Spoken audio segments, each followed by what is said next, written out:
Alright. So we got Bellator 190 flyweight division. Lena Ovchynnikova. We've all seen her before a few times in Bellator versus the Bellator debutante Alejandra Lara, originally out of Colombia. Lately she's been training out of the Lobo gym with the likes of Alexa Grasso and Irene Aldana in Guadalajara, Jalisco, Mexico. Beginning of the fight, as she's making her entrance, Lara comes out. She's salsa dancing the whole way through, starts the fight out. Ladies are filling their way out, but Lara, she's actually kind of has a funny, almost grin in the fight. She's supremely confident. They start exchanging strikes, and you can see from the beginning that Lena Ovchynnikova is definitely the more experienced striker. She definitely comes from a more striking background. Lara is using a weird, almost karate style sideways stance, and she starts telegraphing her strikes. And then, so Ovchynnikova is doing good in a stand up, and then for some reason she clinches and does the typical, I hate this, typical women's mixed martial arts head and arm throw, and takes Lara down. But Lara is able to scramble out and get into Lena Ovchynikova's half guard, and she spends a good bit of the fight in the half guard, and then eventually even gets the mount, and Lena the whole time is on the bottom, and she's just trying to do her best to tie and clinch with Lara on the ground. It forces a stand-up. Eventually she is able to initiate a scramble and reverse the position. She gets Lara into Lara's half guard, and Ovchynnikova ends the round on top, landing some ground and pound from Alejandra Lara's half guard.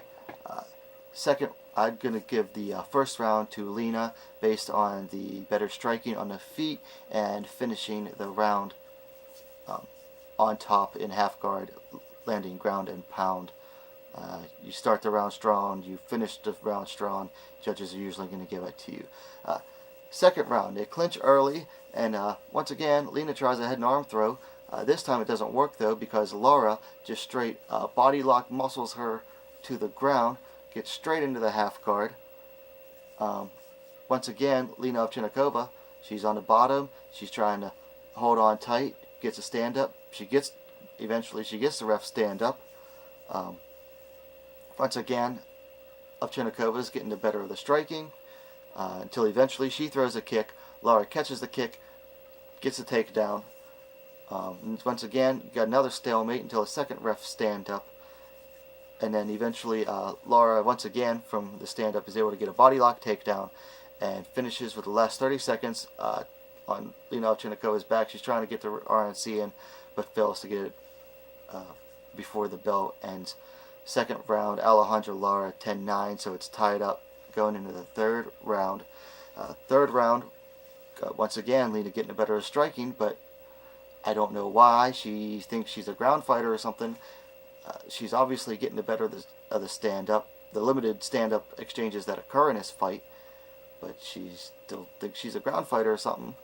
And she clinches. Lara, once again, gets a takedown, and this time it does not leave the ground. She's able to take Ovchynikova's back, and for some reason Ovchynnikova is reaching around and trying to hold on to that head and arm, and even though Lara already has her back, it's pretty sound. All Lara has to do is pop her head out, and boom, she's on Lena's back. She's riding Lena's back the whole time. She's landing ground and pound from on top, from back control, using really good hip control to keep Lena's hips to the ground. Eventually, using the ground and pound, Alejandra Lara is able to sink in a rear naked choke and secures the tap out at about 4 minutes 10 seconds of the third round. Lara immediately gets up, lets out a little woo, does a split, and then starts salsa dancing again to celebrate her victory. Takeaways from this fight for Alejandra Lara. I think she should abandon the sideways stance. It didn't seem to work out too good for her, and I think she needs to work on her striking a little more. She was telegraphing her shots too much for a good striker like Ovchynnikova. And takeaways for Ovchynnikova, She needs to take about 6 to 8 months off and just enter jiu-jitsu tournament after jiu-jitsu tournament, no-gi, and just get more experience on the ground. She needs to develop, other takedowns besides a head and arm throw. Learn some trips from the clinch. Learn some body locks, throws. Learn some double legs, single legs. She also needs to work on her scrambling. She needs to work on escapes from half guard, because you can't just hold on to your opponent all the time and hope for a referee stand-up, because the ref's not always going to do it. Whether or not Ovchynnikova can improve at this point in her game, I mean, she's closing in on 20 fights. She's about 30 years old.